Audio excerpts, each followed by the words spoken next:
انداز دیکھیے، ارشاد فرمایا والعصر، رب فرماتا ہے مجھے زمانے کی قسم ہو۔ اللہ کو بھی قسم اٹھانے کی ضرورت ہے، مالک کریم کو بھی کیا حاجت ہے کہ وہ قسم اٹھائے، لیکن تاکید کر کے بات ذہن میں اتارنے کے لیے۔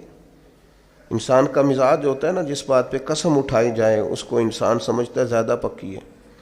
تو طبع انسانی کے مطابق بات کی، فرمایا والعصر، زمانے کی قسم ہو۔ انسان کو پیدا کرنے والا رب قسم اٹھا کے انسان کی ایک بات کرتا ہے، والعصر، مجھے قسم ہو زمانے کی، ان الانسان لفی خسر، انسان کو پیدا کرنے والا رب فرماتا ہے بے شک انسان خسارے میں، گھاٹے میں، نقصان میں۔ لوگ اس کو کہہ رہے ہیں بڑا سیٹ ہے، لوگ کہہ رہے ہیں بڑا کامیاب ہے، یہ بھی کہہ رہا ہے اللہ کا بڑا شکر ہے، لیکن پیدا کرنے والا رب، انسان کو بنانے والا، اس کو جاننے والا رب فرماتا ہے مجھے زمانے کی قسم ہو یہ نقصان میں ہے۔ اور خسارہ، اس خسارے کو نہیں کہتے ہیں کہ لوگ کہتے ہیں میں نے کاروبار کیا تھا تو نفع نہیں ہوا، نقصان ہوا۔ خسارہ اس خسارے کو کہتے ہیں جو اصل مال بھی ضائع ہو جائے، راس المال بھی ضائع ہو جائے تو کہتے ہیں خسارہ ہوا ہے، یعنی اس کے پاس جو تھا اس میں بھی یہ خسارے میں کیا؟ یا اللہ سارے خسارے میں ہے؟ فرمایا نہیں، الا الذین آمنوا، جن میں 4 صفتیں پائی جائیں وہ نہیں خسارے میں۔ ان میں پہلی صفت یہ ہے کہ الا الذین آمنوا، بے شک وہ لوگ جو ایمان لائے، مگر وہ لوگ جو ایمان لے آئے، جن کا ایمان مضبوط ہو، جن کا عقیدہ ہو کہ اللہ ہمارا رب ہے، وہی پیدا کرنے والا ہے، وہی رزق دینے والا ہے، اسی کی تقدیر کا غلبہ ہے، رب کریم ذرے ذرے کو جانتا ہے، اللہ تعالیٰ نے جس حال میں رکھا ہے یہی حال میرے لیے بہتر ہے۔ انسان محنت پوری کرے، نتیجہ اپنے رب پہ چھوڑ دے،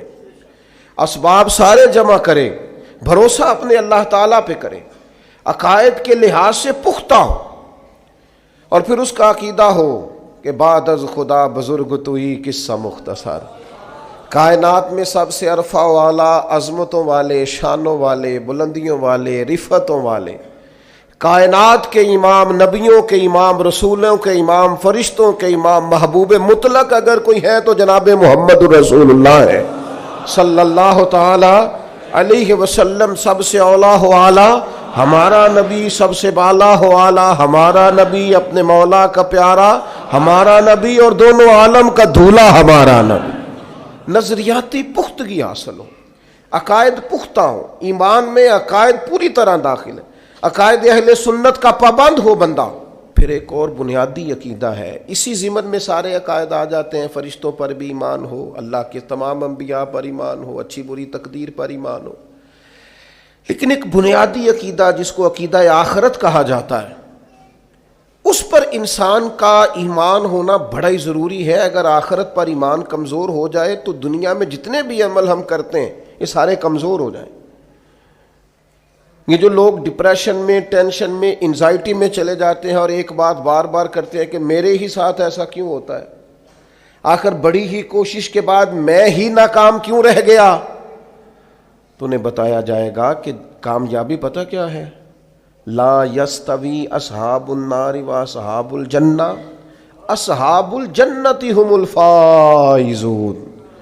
جنتی اور جہنمی برابر نہیں ہیں، کامیاب وہ ہیں جنہیں اللہ تعالیٰ نے اصحاب جنت بنایا ہے۔ جو جنتی ہیں وہ کامیاب ہیں، جس کو اپنی آخرت کے تعلق سے اللہ تعالیٰ نے فکر سلیم دی ہے، راہ ہدایت دی ہے، اعمال حسنہ پر استقامت دی،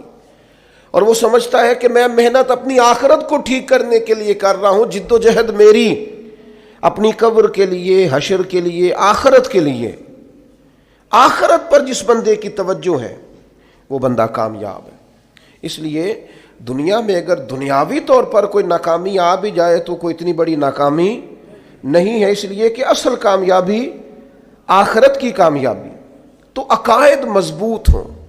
اور پھر عقائد اہل سنت کی پابندی اس کے پاس موجود ہو، نہ رفض کی طرف اس کا رجحان ہو، نہ خارجیت کی طرف اس کا رجحان ہو، اس کے نظریات ستھرے ہوں، اجلے ہوں، خوبصورت ہوں،